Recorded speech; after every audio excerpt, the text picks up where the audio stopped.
Hello and welcome to another episode of Adulting with Hannah. I'm Hannah, here today to start a new series on my channel. Something I have always been interested in and fascinated by is true crime stories, especially serial killers, and also astrology and the zodiac. So today I'm going to be combining the two, and I'm going to be covering different serial killers categorized by their zodiac sign.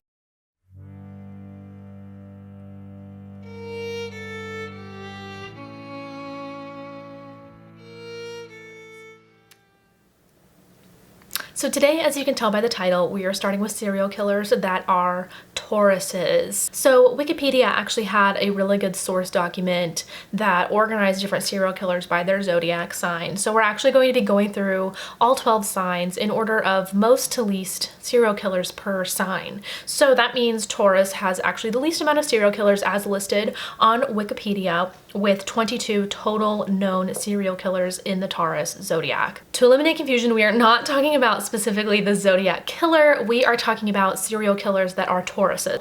My plan for this series was just to do a brief synopsis of the different serial killers in the zodiac. However, the first one that I came upon for the Taurus sign ended up being extremely interesting, and I'm actually doing an entire episode on this serial killer on my podcast called Fluff Stuff, which I actually started with my friend Cassidy in December 2020. So if you guys want to check that out, I'll link it below. You can find us on Spotify or anchor.fm/fluffstuff. And so in the coming weeks, there will be an entire episode about this first person on my list. And I'm not covering all 22 today. That's a lot. So today we are going to be talking about serial killer Tauruses with Earl Leonard Nelson. I can't believe I never heard of this guy. So he was born May 12th, 1897 in San Francisco. He was eventually known as the Gorilla Man or the Dark Strangler, which is like really creepy. And what's really interesting about him is he's actually the first known serial killer of the 20th century. So of course this was before the term serial killer was coined, but apparently he's like the first known one ever. So I have no idea how I haven't heard of him. Before he was 2, he actually lost both of his parents to syphilis, and he ended up being raised by his Pentecostal grandmother. When he was 10, he was actually in a really horrific car accident. He was on a bike, but he was hit by a car, and he was actually in a coma for like 6 days. And when he woke up, people noticed a lot of changes in his personality and his behavior. And again, that happened when he was 10. So a lot of the time when people are researching serial killers or trying to find out why people kill people, they look back and see if there was any brain injury. So in this case, there was. When he was 10, he had a pretty traumatic brain injury incident. When he was 14, the Pentecostal grandmother who had been raising him, also died, and he ended up being raised by his Aunt Lillian in San Francisco. So he started crime in 1915 when he was only 18 years old, which is pretty young.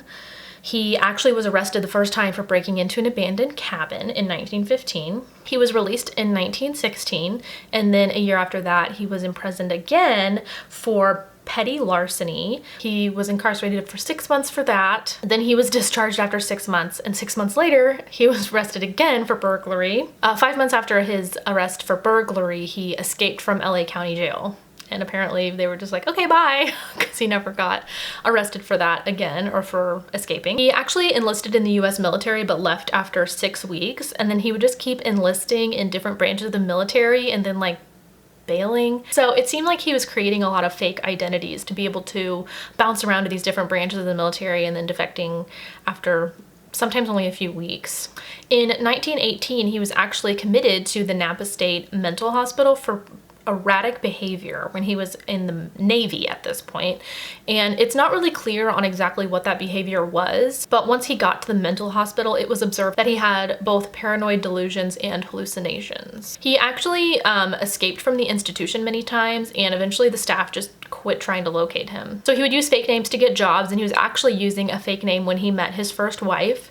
He was 22 and she was 60. Her name is Mary, and they got married, and they actually were married less than a year. Mary ended up leaving him because he, quote, made her life a living hell. Apparently he was very jealous, violent, had outbursts, and Mary also said he had very bizarre sexual requests. It turns out that Mary and Earl were only living together for about 6 months before they split. So 1926 is when he started committing rapes and murders. He would travel all along the West Coast using fake names and a lot of the times he would move into these boarding houses and assault and murder the landladies. So the first one was a 60-year-old woman named Clara Newman. He pretended to be a tenant and moved into her boarding house under a fake name, and then he would strangle her, sexually assault her dead body. He actually ended up hiding her body in one of the apartments in her boarding house. A couple weeks later, he killed a 63-year-old woman named Laura Beale, and he actually strangled her with a silk cord. 3 months later, he strangled, murdered, and sexually assaulted a 63-year-old woman named Lillian, and 2 weeks later, a 53-year-old woman named Ollie Russell. He committed crimes all across the West Coast and then started hitchhiking his way across America, committing crimes along the way. He hitchhiked all the way to Council Bluffs, Iowa, where he murdered a woman named Elena Berard in December. She was 41. He continued committing crimes and traveling across the United States. He would eventually end up hitchhiking to Council Bluffs, Iowa, where he murdered a 41-year-old woman named Almira Berard in November, and then by December he was in Kansas City, Missouri, where he murdered Bonnie Pace, who was only 23. And again, all of these women were strangled and then sexually assaulted after their death. Eventually, he ended up going all the way to Philadelphia, where he murdered and sexually assaulted a 53-year-old woman named Mary McConnell in April. In June of 1927, again, this is only like a year after he started committing these crimes, a 14-year-old girl from Winnipeg, Manitoba disappeared. And 2 days later, a woman named Emily Patterson also disappeared, but was found later that day by her husband.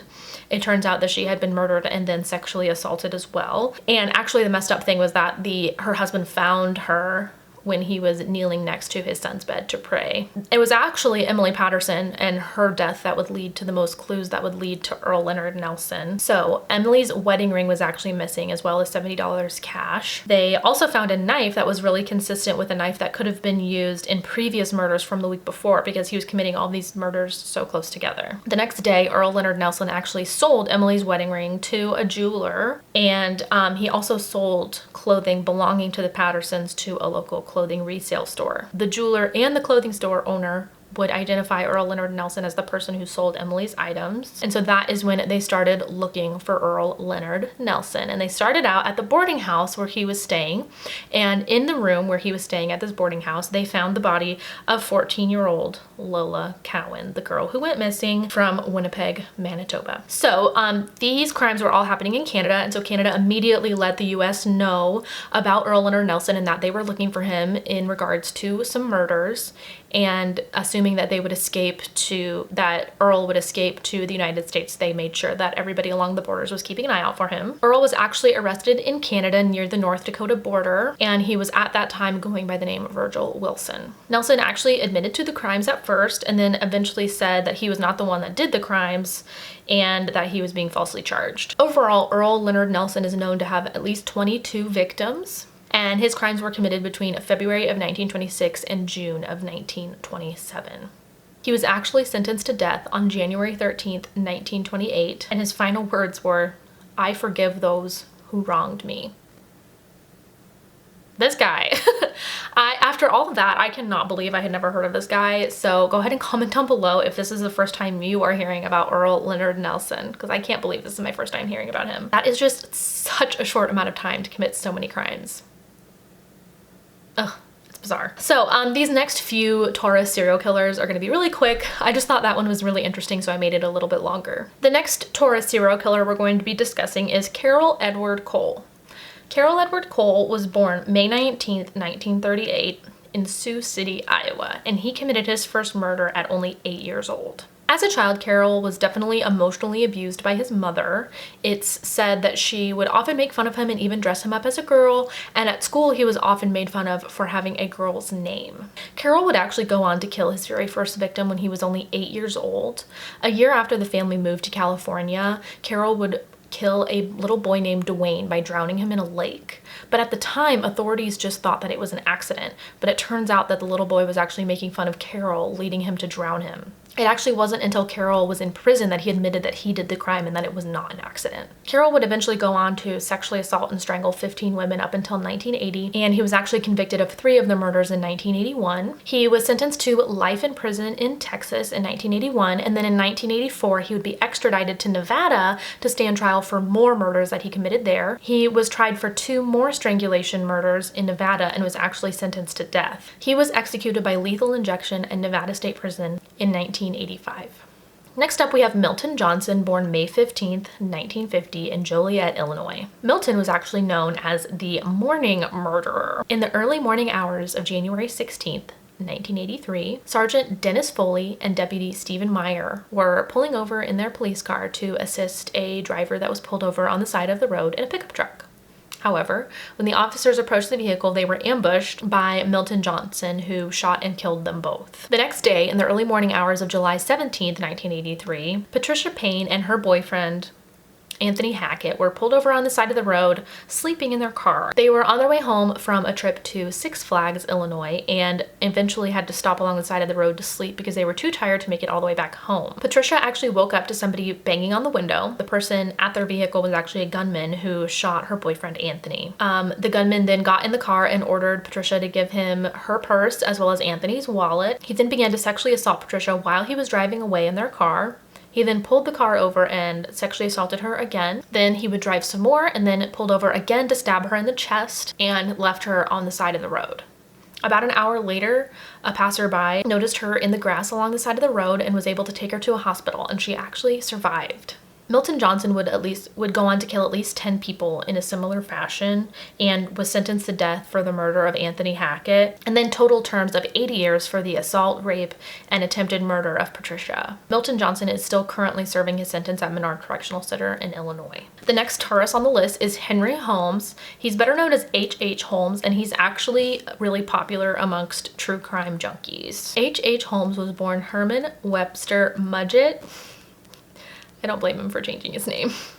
On May 16th, 1891 in Gilmanton, New Hampshire. He actually confessed to 27 murders, was only convicted of 1, but it's estimated that he killed as many as 200 people. Holmes did have a pretty violent father, but other than that, it seems like he had a pretty normal upbringing. However, as a child, he did exhibit a lot of the traits that we now know to be synonymous with serial killers, such as the torture of animals. In 1886, he actually ended up moving to Chicago, and that's when he started going by the name H.H. Holmes. A year after moving to Chicago, he purchased an empty lot across the street from the pharmacy that he was working at, and that's actually when he began constructing what is now known as his murder castle. Initially, this building was supposed to just be upper level apartments and lower level retail stores. However, eventually he would end up adding a 3rd floor and turn the building into a hotel. 7 years after its construction and use as a hotel, police officers would actually end up entering the building. 7 years after the building was being used as a hotel, police officers would actually enter the building and find secret rooms, secret passageways, airtight rooms connected to pipelines that were used as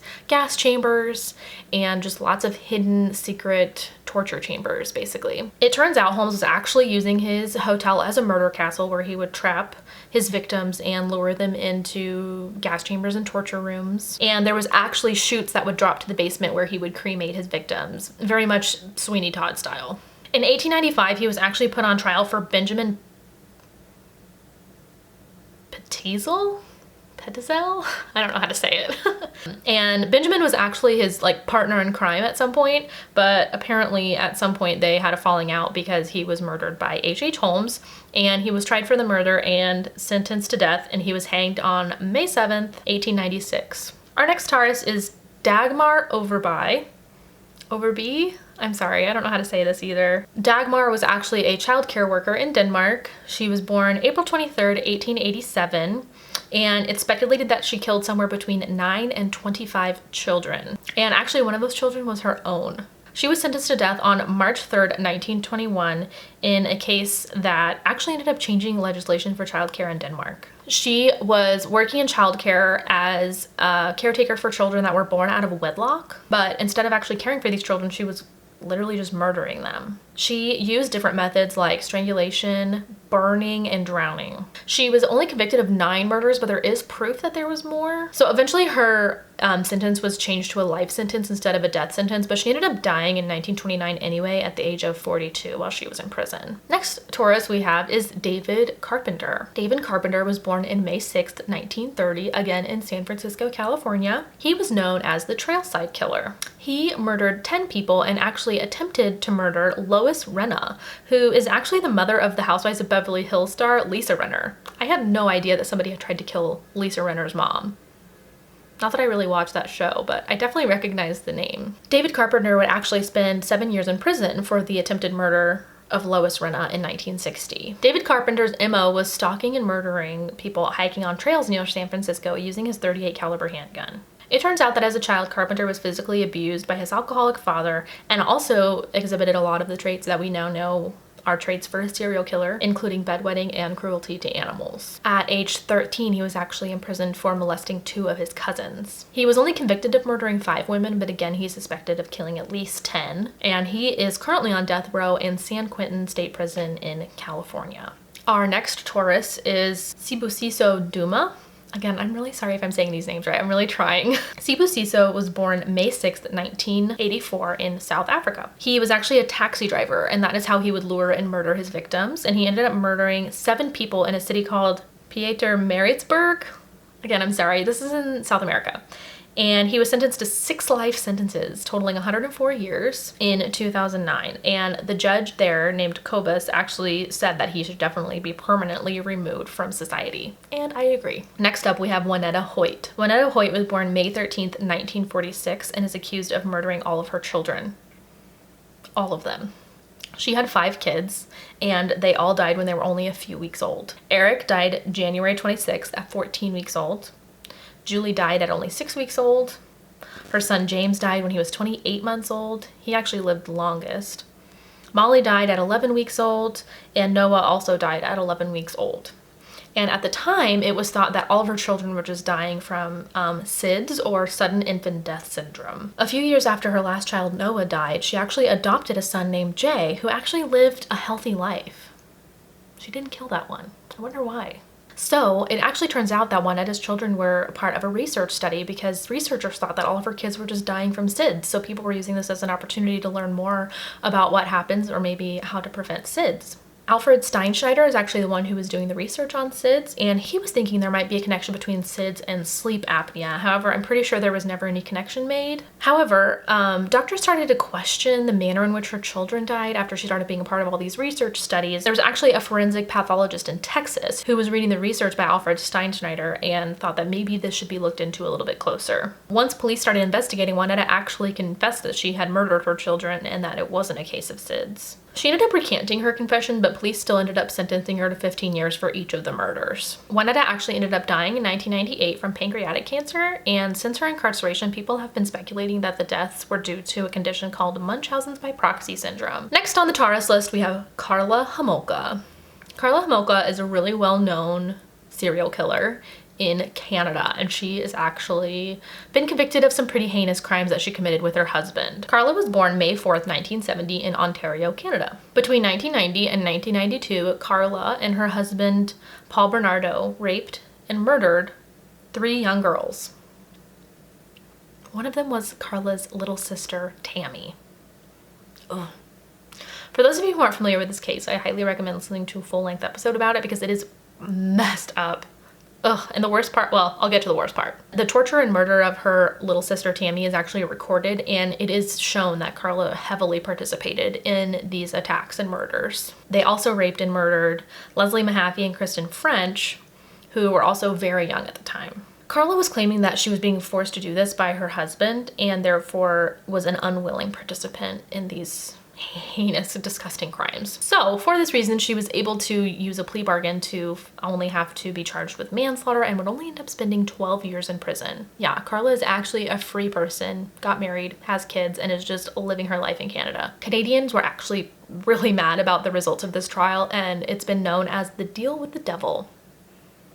It's very fitting because she's disgusting. Okay, I have 2 more Tauruses for you today. The first one is Issei Sagawa. Issei Sagawa was born on April 26, 1949 in Kobe, Japan. He was actually born to wealthy parents, but he was born very sickly. He had a small intestine disease from birth and would actually spend a lot of the time in the hospital and was sick a lot and ended up being kind of frail and small.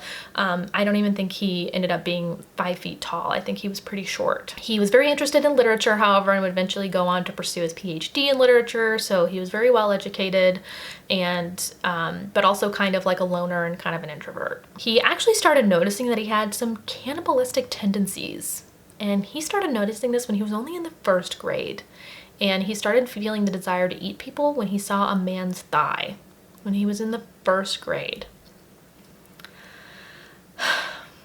That's wild to me. He also told Vice in an interview in 2011 that he started participating in bestiality with his dog and that he had always had the desire to eat women's flesh. When he was 24, he was studying in Tokyo and followed a really tall, really healthy looking German woman home. And he tended to find tall women who were in really good shape and that he considered to be healthy, because I guess that's what he thought he was lacking. So his plan was to follow this woman home, attack her, and eat her. He really wanted to slice off a piece of her butt. That was his plan. However, she noticed that he was in her apartment and was able to knock him down and call the police, and he was arrested for attempted rape, because at the time they didn't know that his actual plans were to eat her. In 1981, when he was 32, he was studying for his PhD in Paris. He had a classmate named Renee Hartevelt. She's Dutch, and she became his next victim. Sagawa wanted to kill her again because she was very healthy, very tall, very beautiful. She was like 5'10", and again, he was like not even 5 feet tall. And he thought that eating these women would give him some of their energy. I don't know if he maybe thought that he would be taller or stronger or both, but that was part of his motivation. Sagawa would eventually invite Renee over to work on homework. So when she had her back to him, I think, he ended up shooting her in the neck with a shotgun.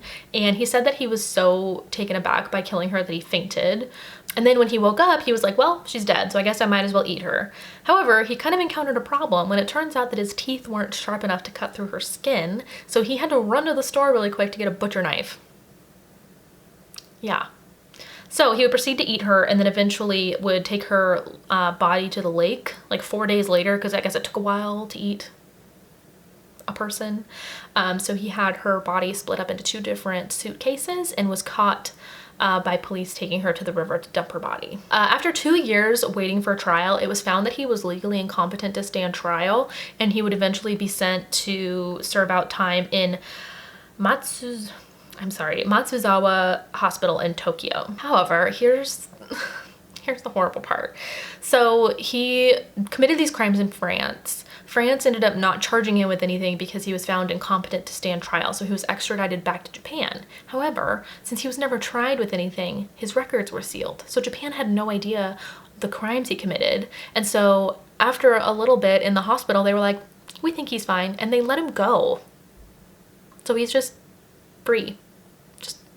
Living. So he's actually known as like the celebrity cannibal because he's done like public speaking, he's been in movies, he's written books. I mean, you can watch YouTube videos where he like talks about his crimes, he's written books about his crimes, and he's 72 years old, just, well, not really living life great anymore. He actually had a back injury and requires constant care, but yeah, I mean, he was released from the mental hospital and has just been like chilling. What? Here's the last one. This is the story of Tamara Samsonova in Russia. Tamara was born on April 25th, 1947, and she is known as the Granny Ripper. This name freaks me out. Granny Ripper? Ugh. However, this isn't a case of somebody ripping up grannies. It's the granny doing the ripping, so I don't know if that makes it better or worse. Anyways, she actually married a man named Alexei in 1971, but mysteriously in the year 2000, Alexei just like disappeared, and it's assumed that she like totally killed him. After Alexei died, Tamara started renting out one of the rooms in their apartment, I'm assuming to make ends meet. And then her first known victim was a 44-year-old man from a town like 4.5-hour plane ride away, and he was found dismembered and disposed of in the street. It turns out she had murdered him, cut up his body, and disposed of it after they had an argument in September of 2003. In March 2015, Tamara was 68 and she was actually doing some renovations on her apartment. So a friend of hers actually convinced a woman down the street named Valentia to let Tamara move in while the renovations were being completed. However, Tamara kind of overstayed her welcome and Valentia ended up asking her to leave like 5 or 6 months later because it appeared that Tamara was just like really enjoying living there and didn't want to leave. By July of 2015, Tamara actually went to a pharmacist in Pushkin, Russia, and convinced the pharmacist to sell her vanazepam, which I guess is a benzodiazepine drug to treat schizophrenia or anxiety. So once Tamara was able to get these drugs, she came back to St. Petersburg and baked it into, and actually added the pills to one of Valentia's favorite dishes and brought it over to her. I'm assuming under the guise of like a peace offering, but it was actually laced with these benzos. On July 23rd, Tamara came back over to Valentia's house and found her dead in the kitchen and proceeded to cut up her body. She removed her head and her limbs and just basically chopped her up. 3 days later, Valentia's headless torso and some of her limbs were found wrapped in a bathroom curtain near a pond. Tamara was obviously the main suspect, and it actually turns out that Tamara was suffering from schizophrenia and paranoid delusions. In December of 2015, Tamara was sent to receive treatment at a hospital for her mental issues and is actually being investigated on 15 other murders based on evidence police have found in her diaries. Okay, that is all of the Taurus serial killers I have for you today. Again, this is not an exhaustive list, but these are some of the ones that are either very interesting to me or ones that I had never heard of. So for those of you that enjoy true crime, I hope you enjoyed this video and I hope you enjoy this series. Please subscribe so you can see more of my videos. I hope you enjoyed. I hope to see you in my next video and I hope you give this video a thumbs up. Thanks!